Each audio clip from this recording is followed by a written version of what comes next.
Now, with Israel in the midst of a severe upsurge of coronavirus, and of course air travel a riskier proposition than it was in years past, one would probably expect a drop in participation in programs here that offer foreign students a gap year of study and activities before, during, or after college. Yet a new report finds exactly the opposite. Attendance in such programs has actually increased this year, especially in Masa Israel Journey. That's an umbrella group of gap year experiences that is reporting a 40% increase in enrollment over the past year.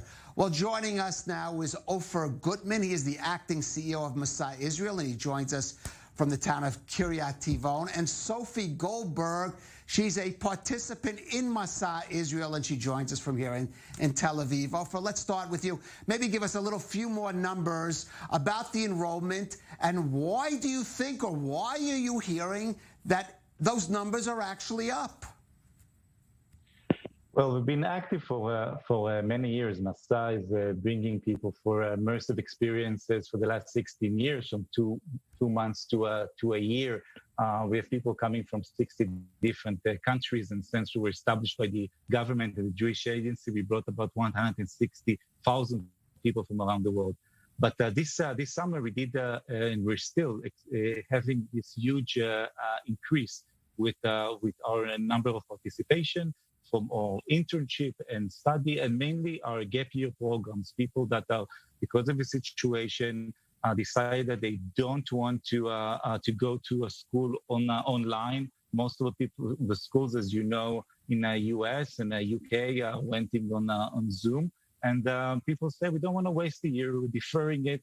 And they see our programs as very appealing to them. They don't want to waste a year. They want to come to Israel and have this experience in volunteering and interning in the startup nation. Right. So let's go to Sophie, Sophie Goldberg. Sophie, tell us just a little where you're from and why you decided to join the Masa Israel program at this time, taking the risk of flying and coming to this country.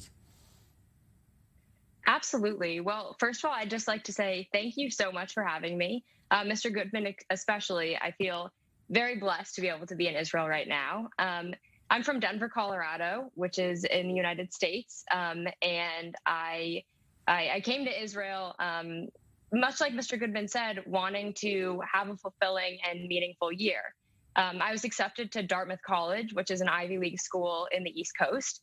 And as it became clear that coronavirus was going to disrupt my plans for having a normal freshman year, I wanted to find an opportunity that would not even allow me to not waste, but actually have a fulfilling year that I could remember and take something from. But why, tell us about the coronavirus. How concerned were you about flying, about coming to a different country during the midst of this coronavirus pandemic? I was definitely a little bit nervous. I think coronavirus took the entire world by surprise. And as I was looking for gap year programs and figuring out what to do instead of going to college this coming year, Israel was doing very well during while I was signing up, like I said. And I would also say I think that Israel is seen around the world as a very innovative country, the startup nation, as we mentioned. And I think that still holds true even in coronavirus. The country's coming up with creative ways to continue social distancing. My Masa program specifically actually gave us these personalized masks that we can use to keep safe. And that gave me and my parents a lot of comfort as I was coming here, even though I was a bit nervous. Right. And Ofer, let me ask you, certainly, maybe we should explain to the viewers that even though Israel is still restricting foreign visitors from coming here under certain conditions, they did give a special permission for foreign students to come on programs like Masa. What precautions have you been taking? What thought did you give to the situation of integrating them in coronavirus? Was there any thought even just to canceling the program altogether this year? No, in the first wave, we found ourselves with thousands of people here, and we adopted the program to maintain and to change. We went to Masa online and to different volunteer opportunities, so we can cope with that during the first wave that happened. So we came with the agreement with the health ministry and all the relevant ministries in the government of Israel about the cautious that we are making. These people that they came, they had 2 weeks of quarantine on the first 2 weeks of the program, which they started their Hebrew lessons and their online activities and their group bonding. And only after these 2 weeks, they were allowed to go out and integrate in the society. So we are taking all the cautious that are needed.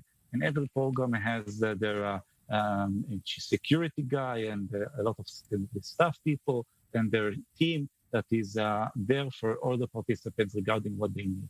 Right. Now, Sophie, as you said, when you signed up for this program, and I presume we're talking about late spring, maybe early summer, Israel seemed to be emerging quite successfully from the pandemic. The situation has changed now. There's now this second wave. Do you have regrets? How has it affected you on the program? Do you get calls back from Denver, from your family saying, come home? Or do you see any of your other participants leaving or thinking of leaving now? No, I think a lot of people definitely understood that as coronavirus got worse, this was going to change our plans a little bit. But Aardvark, which is the program I am here through Masa, has been extremely understanding and very creative about finding ways for us to keep safe while continuing to have a meaningful experience. Like was mentioned before, we did have to quarantine for 2 weeks. And at the beginning of the 2-week period, it seemed like an impossible time. We truly were not even allowed to leave the doors of our apartments. But even that 2 weeks turned into an incredible bonding opportunity. I'm now very close with my roommates for that exact reason. And now the new lockdown restrictions have continued to obviously keep us safe, but they've also allowed us to explore the neighborhood that we're living in. We can still do things that are allowed by the government that allow us to have a meaningful experience, such as remote internships and volunteer opportunities. And I feel very grateful that I'm here. I luckily haven't gotten any calls asking me to come home, and I don't expect them to come either. Right. I want to offer how much this experience is making you either rethink the Masa program or look forward for even next year, for example. What kind of maybe longer lasting impact, if there would be, on a program like Masa as a result of the coronavirus pandemic? I think this is a very unique year for us because, as you can see, there's people that did not think it wasn't their life path to come here for a semester or a year, but the circumstances made them change the plans and come and join us, which we are very thankful for. I think these days, and I'm sure that even in the bit after the COVID will come, mostly the way to travel these days are long-term traveling, and I think Masa is a really good solution for these type of international experiences. And we still have programs in the second semester, so people can still come. Hopefully, it's going to be better here. I trust the government and the people of Israel that will make it better here as we did before. Sophie, you've had experience in the U.S. seeing how that wave of coronavirus swept through the United States. Now you've had the experience, at least, I presume for a month at least, seeing how Israel is coping with it, how the Israelis are coping with it. I mean, do you draw any observations about the differences in those experiences, how it's affecting Israel and how you saw it affected the U.S. and Americans? That's a good question. I would say the biggest difference that I've noticed is the 2-week quarantine that every single participant in a Masa program or anyone entering Israel had to undergo. The quarantine was extremely strict, and I think it, beyond just giving me and my program participants a bit of a peace of mind going into our program, it is also a very effective way to make sure that people have kind of a fresh start, if you will, when it comes to COVID and entering Israel. the United States does not have a requirement like that, as far as I know right now. And I think that is a very innovative and creative way to get ahead of the coronavirus. I would also say overall, the amount of time that Israelis spend outside, I see a lot of similarities between that and my home state of Colorado. And I think that's also something that will help Israel deal with the coronavirus in a very effective way. Right. I did ask Sophie this. I really should have addressed you, Ofer. Do you see any participants asking to leave early and go back either to the U.S. or any of their other countries of origin? Not at all. For the thousands of people that we have here at the moment, I didn't receive requests like that. None for them or none from their parents. We are, like I said, we are adapting to the situation as everyone in Israel now. We are in a lockdown. Our programs are in the same situation everyone else, but they do have some of them are doing internships for while they are from their apartments, teaching English with people coming here and teaching English in schools in Israel. And and we have participants volunteer. We have participants volunteer in Magen David Adom now to put the coronavirus tests together, or in agriculture. So no, I don't have people who want to go back at the moment. Okay, Ofer Gutman, acting CEO of Masa Israel, and Sophie Goldberg.